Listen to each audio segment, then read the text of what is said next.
28 male, knew her since college, and I'll get that out of the way first. The past few days have shown a different side of her that's a little surprising because Kate is her best friend from college. My wife, Nancy, wanted to do a mini talent show at our reception, and she talked it up beforehand too. She read a poem that she made for the event, and Kate performed a song that she wrote. Long story short, one of the guests who I invited is into producing, and he reached out to her after she performed. They exchanged information, and Kate was really excited. He wanted to network with her following the reception, and she even thanked my wife for hosting the talent show over text, but Nancy became really bitter about it, and that's why I'm writing this. She hasn't responded to Kate's message, and she said she regretted doing the talent show too. She also asked me to block Edward, the producer, on my socials/contacts, and I told her that that seemed a bit much. She didn't like my answer and said that I was wrong to not take her side after just getting married, but I told her that she should be happy for her friend. She didn't like that either and vented to some in our friend group about how Kate was bragging, but some of them disagreed. She said she didn't want to hang out with them for the time being, and that included me too. Two of her girlfriends even texted me that she was overreacting and that they were also surprised to see her act that way. They also asked if she was okay too. My dad is suggesting counseling and said that asking me to remove friends is an unhealthy way to start a marriage, and I'm honestly more than a little scared. I asked if she'd be open to counseling, but she said there was no need because Kate was her friend first and I shouldn't choose Kate over her. I just want to ask what to do next since she refuses counseling and sees no issue with cutting off our friends. Update 1. A lot of it still feels surreal having known her since my early 20s and the 180 after the wedding. I want to address a few things that were asked in my first post before getting to the update. Nancy and Kate were not the only ones who performed in the talent show. During planning, Nancy said she wanted to showcase her friends and how awesome/proud she was to have them. She also said it was a bonding thing between her girlfriends, from our friend group, and the girls were the ones who performed. However, given her post-reception 180, it really surprised me in comparison to her pre-talent show mindset. A few people commented that she didn't need to have a talent show to read the poem she made for the wedding. She could have just read it at any time as the bride. The reason I'm writing this post is because of something else that came up and led to a conversation. We had a vacation coming up, but she no longer wants to go on it. In the time since my first post, she's continued to have random mood swings due to thinking about Kate. Sometimes that's venting about how Kate would have nothing without her or getting really quiet and distant, even while eating. She's also still upset at her girlfriends who she vented to about Kate. But when they disagreed and called her out for being bitter over a talent show no one forced her to have, she told me to cut off our friend group along with blocking the producer/girlfriends too. When I disagreed, she became distant and said I was choosing them over her. My dad suggested counseling and talking to her again because asking me to cut off friends was an unhealthy start to the relationship. So I talked to her after my first post and asked if she'd be open to it, but she said there was no need because all I had to do was cut them off. She also said I was choosing them over her and that she wouldn't go on our vacation until I did. When I asked her why Kate bothered her so much, she said she tried to publish in the past, a novel, and didn't get any hand-me-downs then. But when I reminded her that my friend was a producer on the side in his basement, she said I should have known better than to invite him, as if I should have known he would have liked Kate's song. When I told her that I wouldn't block the producer/entire friend group, she said I was entitled like Kate and that she wanted a break because I didn't care about her. I told her that I love her but didn't think it was healthy to cut off everyone. I also told her that she should be happy for her friend because Kate was really grateful, but she didn't seem to care. She has since gone to stay with her parents and left some of her things in our apartment. I talked to my dad after she ignored texts/calls for a few days, and he suggested bringing up an annulment because it had gone too far. Her parents have also ignored my calls, but I want to clarify Kate's text before I'm done. Kate wasn't arrogant or anything to Nancy. All she did was thank her for putting together the talent show that allowed her to network with the producer after the wedding, and she also offered to take her out to lunch as thanks. There was no arrogance from Kate, and the producer is also engaged, as some people inquired about too. I'm just really surprised and hurt that her bitterness turned me into a bad guy for inviting my producer friend, as if I was supposed to see into the future and not invite him. Update 2. Just wanted to come back to conclude this because it's been helpful to hear opinions and get everything out. A lot of people asked how I was in messages, and there were too many to reply to. We are currently in the process of a divorce. She's staying with her parents, and I've had some time to process and see things differently. I want to touch on two things that's happened since my update. The first is a Facebook post she made about me and the guests. In her post, she said he was supposed to win and that it was an unwritten rule for the bride to win, as if wedding talent shows are normal. She also accused them of smiting her on her day when no one knew about the show beforehand except her participating friends. She then accused me of taking Kate's side instead of comforting her as her new husband, but taking her side meant cutting off our friend group as she had in the aftermath. I don't know how her parents feel after she called out both sides of the guests, but I really don't care at this point. She also wanted me to cut off my producer friend, Edward, who approached Kate after she sang her original song and asked if they wanted to collab sometime. And I want to focus on that I talked to Edward recently about everything, including how she wanted me to cut him off, and he couldn't believe how much it affected her. Nancy and I watched a football game at his house with him and his fiancée some months back, and he has a day job in an office. When I told him about how Nancy was jealous of Kate's big break, he couldn't believe it and said that he planned to let Kate use his audio interface to plug into her guitar and record a high-quality instrumental of her original along with his microphone too. He also said he wasn't great at mixing and was taking online courses to learn, so he was gonna suggest that she commission someone to mix/enhance the files they'd record because he was far from a professional. He's a really chill guy, but he couldn't stop laughing over how Nancy thought that he was all that. He only wanted to use his interface to give her a high-quality recording after learning that she didn't have equipment and recorded her original on her phone. He and his fiancée planned to have her for dinner, just like they had me and Nancy over for football, and recorded in the basement afterwards. Looking back in hindsight, it's crazy how you can be blinded to things, but I never imagined just how crazy she could get. I did say this in my first 2 posts because I thought it might overshadow her actions, but she sometimes posts about women empowerment on her socials, and I recently thought about that for one reason. When I asked her why she wanted to have a talent show, she said she wanted to emphasize the importance of having good friends because they were important to a relationship. But as I look at it now, perhaps it was never about that. Nancy was bothered the second that Kate's song got a better reception than her, and she doubled down when she vented to 2 of her girlfriends after the wedding who called her out for being jealous, and that made her demand I also cut off our friend group. To everyone who asked what her poem was about, it was about women empowerment and the importance of having good friends and family when starting a family, and she told me the premise beforehand although she never showed me the poem. She wanted it to be a surprise, but I never had a chance to see it on paper after the wedding for reasons.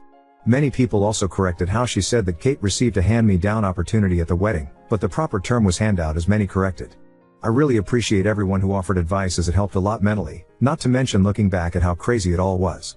Just hoping to fully get over it as time goes on, but I've gotten over some of it recently. Update 3 months later, I'm grateful that everything came out when it did, and we are officially no longer together.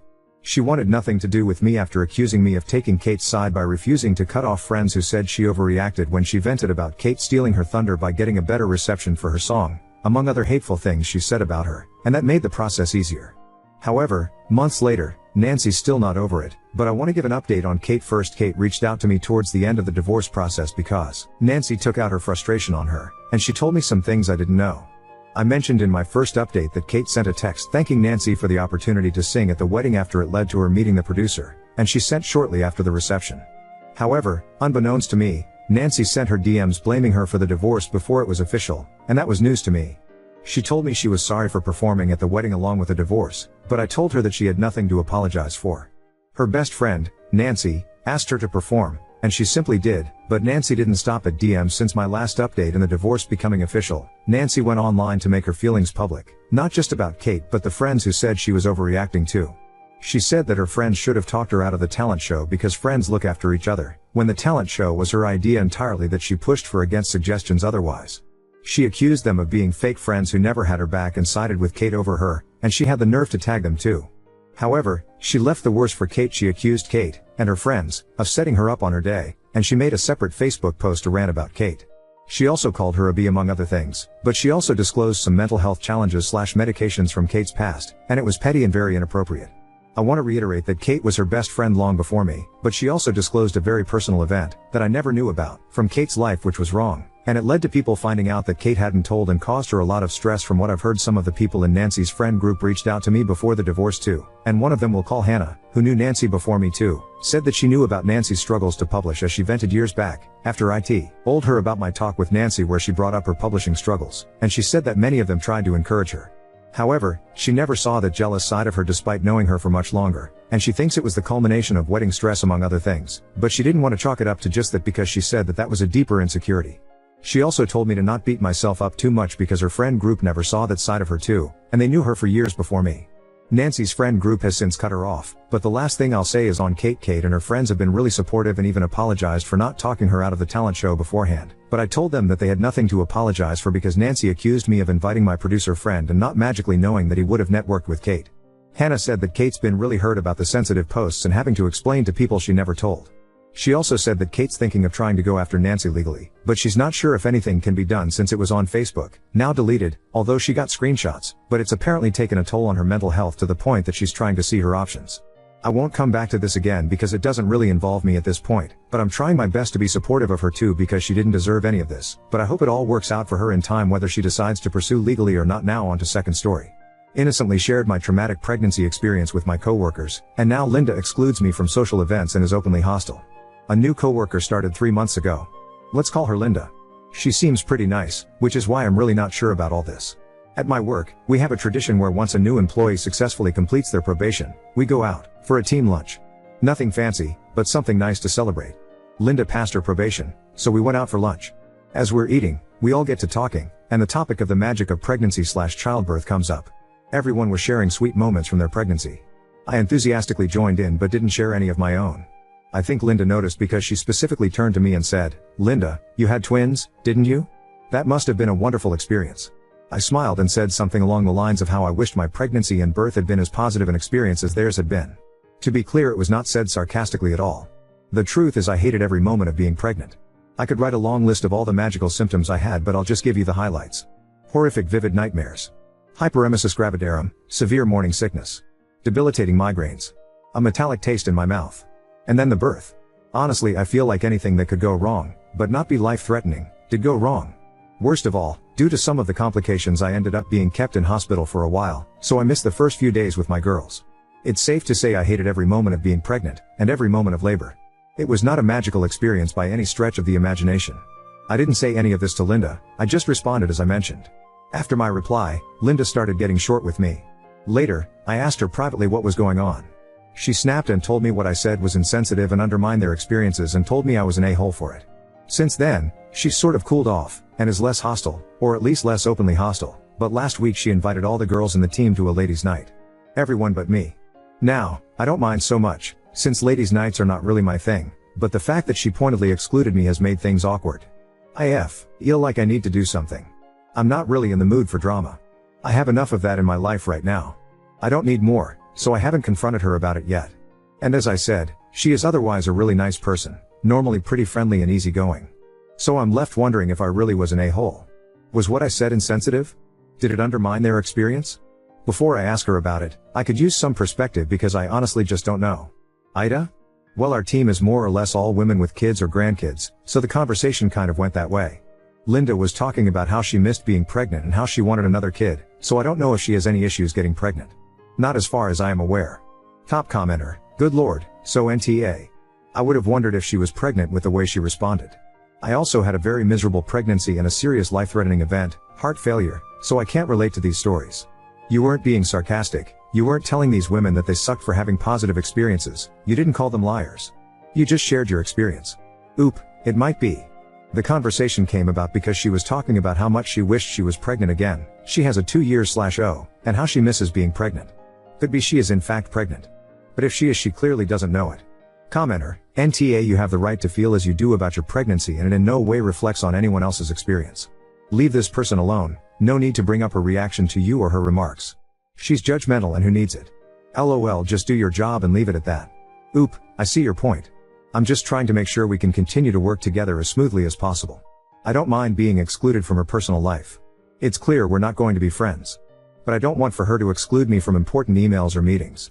So we should work something out, or at least clear the air, you know? Commenter, NTA. Linda is playing mean girl, and you are her first target. Oop, until now she has always seemed so nice. We've always had a laugh and nice chats and otherwise gotten along. I really hope this is not the case. Commenter, NTA, she's the new drama llama, and you're the first victim she happened to pick the day she was off probation. Oop, I hadn't thought about that. She had been so nice before, and now probation is over, perhaps she is showing her true side. Commenter, NTA at all. It would have been borderline if you regaled them with a horror show, but even then, that's simply just truthful. Not everything is sunshine and unicorns, and while some are ill-equipped to handle reality, that's a them problem, not a you problem. Oop, this is why I didn't bring it up. I didn't want to put a downer on things or take away from their wonderful experiences. Also, they were talking positive experiences, so mine wasn't really on topic, you know? And honestly, the less I remember about those awful months the better, tbh. Everyone else is treating me the same as they always have. And I asked her about why she was being off with me in private so they didn't see/hear that interaction. I'm not sure if anyone has noticed I wasn't invited out. If they have, they haven't said anything. Update 1. Since posting, I have kept my distance from Linda as recommended by commenters, which has been tough because our work often overlaps and, we're in the same team. Since then, I noticed she has snapped at other coworkers as well. I figured that commenters were right, that now her probation was over, the nice girl act was over. Things were awkward. Then, I heard her crying in the bathroom. I didn't want to get involved in case it caused another fight, but I also couldn't just leave her there when there might be a problem, so I told Tina, our team lead, who then went to check on Linda. A while later, Tina came back and said she had sent Linda home as she wasn't feeling well. A few days later, Linda came back to work. She asked to speak to me. Alone. It probably wasn't the best idea, but I agreed to. And I'm glad I did. Linda apologized for how she snapped at me. I asked why she excluded me from ladies' night. She said she didn't invite me to the ladies' night because I had told her I didn't like them. To be fair, I have a vague memory of this coming up in conversation a while ago. But she had something else to tell me. It turns out, some of you were right. Linda is pregnant. When she got sent home, her boyfriend asked her to take a pregnancy test because the last time she was pregnant, she got super broody, and her mood was all over the place, being happy one minute, bursting into tear the next, then being super irritable. As bad as she was being at work, she was even worse at home. She took a test and, yep, she's pregnant. She told me she wanted me to be the first person in the office to know about it.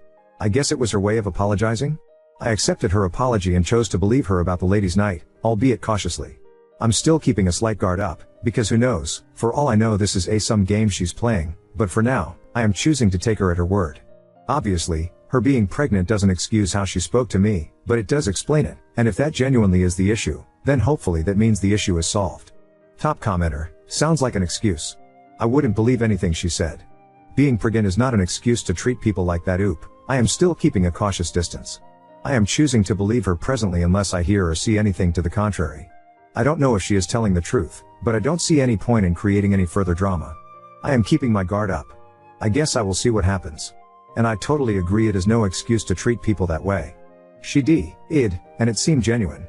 Due to a toxic family member, I've had to learn what a genuine apology looks like, and it did seem very much like a genuine one. So I am hopeful this is genuine, although I don't discount that she knows how to make an apology sound genuine but she doesn't mean it. I am hoping it is a genuine one, but I am prepared if it isn't. Commenter, I think, as a general rule, you should avoid taking work friendships out of the workplace. I know that sometimes you meet coworkers and you just click, but there are written and unwritten rules that govern work behavior. When you blur the lines, especially if drinking or indulging in decriminalized recreational drug use are involved, it's safer to hold back a bit unless you want your company to know all your business. Socializing with coworkers should be considered a work environment. To be honest, although I get along with my colleagues, we don't hang out or interact outside of work, aside from if we happen to see one another out and about we say hi. But we do sometimes have work gatherings like the team lunch, which was held during working hours, or every year we have a Christmas party, also during working hours. I don't think I've ever hung out with any of my colleagues outside of work.